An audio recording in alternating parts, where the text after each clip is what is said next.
Children began finding human remains along the riverbank. And that was how police uncovered one of Germany's most disturbing cases.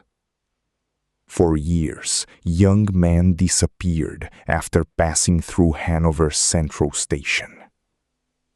Germany was living through post-war collapse, hunger, unemployment, and hundreds of young people arriving in the city every day without money or direction. Fritz Haarmann was always waiting for them.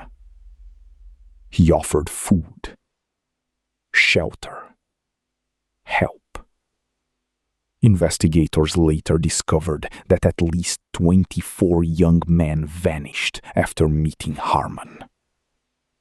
The most disturbing part was that he worked as a police informant. He had unrestricted access to the station, and nobody suspected him for years. In 1925, he was convicted and executed. But to this day, the case remains one of post-war Europe's most disturbing crimes.